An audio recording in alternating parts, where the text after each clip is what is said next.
Welcome to The Explainer. Today, we are digging into a really bold idea for the age of AI.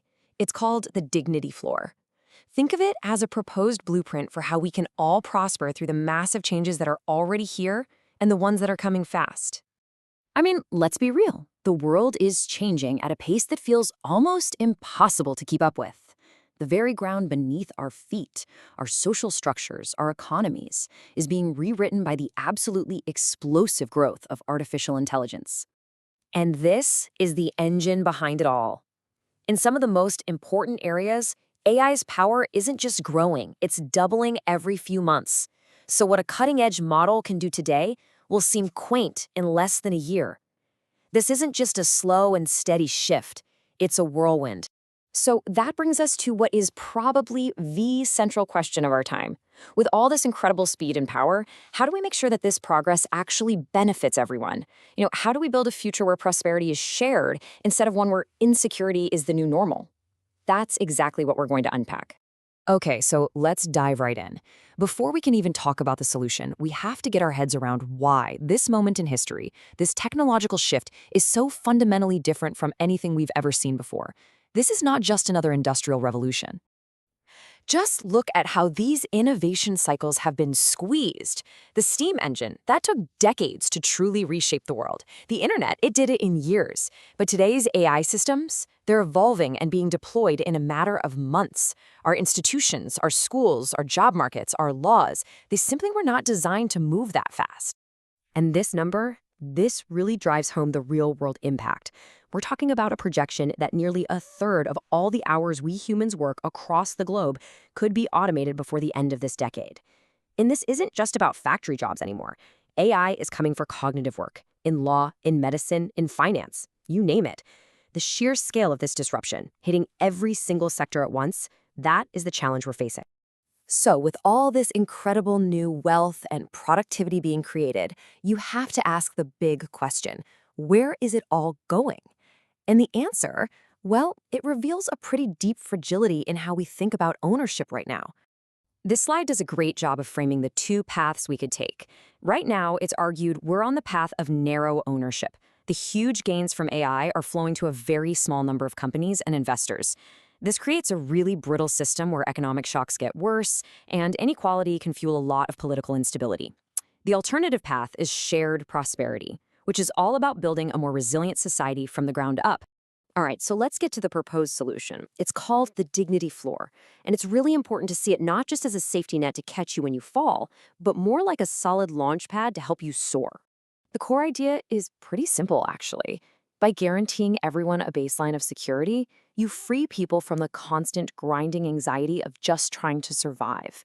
It gives them agency, the power to make real choices, to learn a new skill, to start a business, to care for a loved one, instead of being trapped in desperation by forces they can't control. And this isn't just some abstract concept. The proposal is actually built on 6 concrete pillars. These are the building blocks for that foundation. You've got secure housing and essential nutrition, covering the absolute basics. Then basic healthcare and reliable transportation, to keep people healthy and connected to opportunities. High-speed internet, which, let's face it, is a necessity today. And finally, a modest cash dividend, just to provide that little bit of a buffer. The idea is that together, these create a society where people can afford to take a risk on a new idea or invest in themselves. But here's the thing, a policy that can be voted out every few years isn't really a stable foundation, is it? So, this proposal goes a step further. It suggests embedding this blueprint for dignity right into our highest law. And this idea, it isn't entirely new. It actually builds on a vision that President Franklin D. Roosevelt talked about all the way back in 1944. He argued that you can't have true freedom without some level of economic security. This proposal is basically trying to update that very same vision for the 21st century. So, the blueprint itself is a constitutional amendment with 3 core parts. Section 1 is simple. It guarantees the rights to those 6 pillars we just talked about. Section 2 sets up how to pay for it, by creating a collective claim on some of the wealth generated by AI and automation.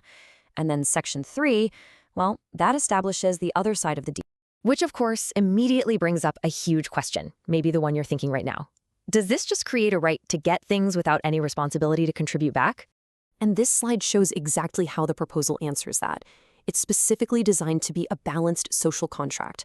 The rights you get in Section 1 are explicitly linked to the responsibilities in Section 3.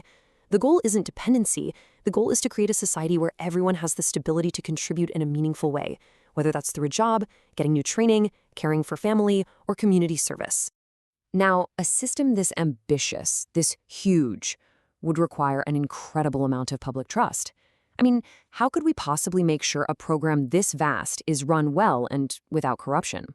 Well, the proposed answer is a pretty radical idea about transparency.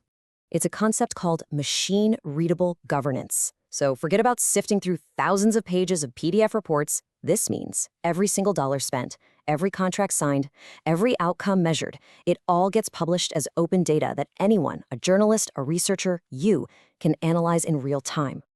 And what's really interesting here is just how stark the contrast is. You see the old way, opaque, stuck in silos, and slow, and you compare it to this new model of glass-box governance. Records would be tamper-proof on public ledgers, you could watch the numbers on real-time dashboards, and accountability would be constant and automated, not something that happens years after the money's gone. So the big takeaway here is that transparency isn't just a policy goal, it's built into the architecture of the system. Data is public by default. Anyone can verify it without asking for permission. The system is designed from the ground up to make hiding waste or corruption almost impossible. Which leaves us with a final, pretty powerful thought to chew on. As our world gets more and more complex, run by algorithms and automation, maybe this kind of radical, verifiable transparency isn't just a nice-to-have. Maybe it's the new price of admission for trust and democratic legitimacy in the 21st century. Something to think about.